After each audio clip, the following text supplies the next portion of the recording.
Probability होती क्या है, पहले तो ये सुनो।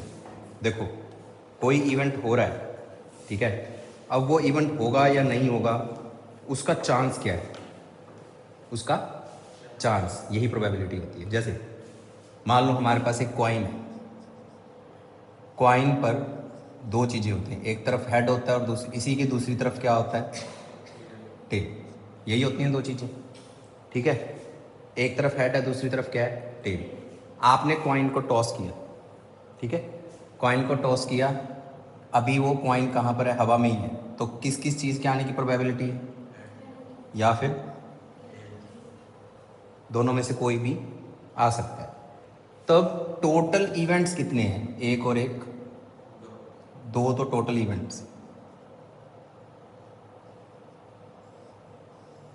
इवेंट हैपन हो सकता है कौन सा, या तो हेड आ सकता है या फिर टेल, दोनों में से कोई भी हो सकता है। तो यहाँ पर जो प्रोबेबिलिटी है किसी इवेंट की, किसी भी इवेंट की प्रोबेबिलिटी है, तो वो क्या होगी बताओ। चलो पहले हम इसको समझ लेते हैं, प्रोबेबिलिटी इवेंट की बाद में करेंगे। पहले ये देखो, एक हेड आ सकता है और एक टेल। टोटल चांस कितने हैं, टोटल चीज़ें कितनी हैं, दो।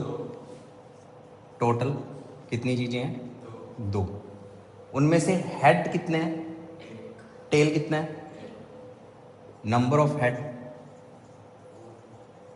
1, नंबर ऑफ टेल।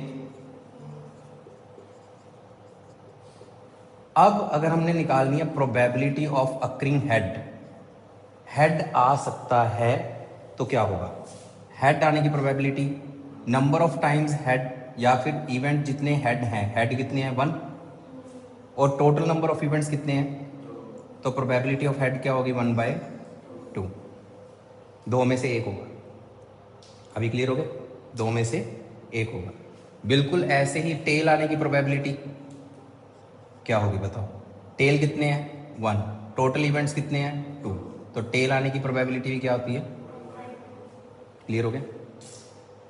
अब वो कहता है ना कि एक ये फेयर चांस है, मतलब टॉस करना कॉइन से टॉस करना क्या है, एक फेयर चांस है। इसको फेयर चांस क्यों कहते हैं, देखो दोनों के 50-50% चांस हैं, इसको भी बराबर चांस मिले हैं और इसको भी।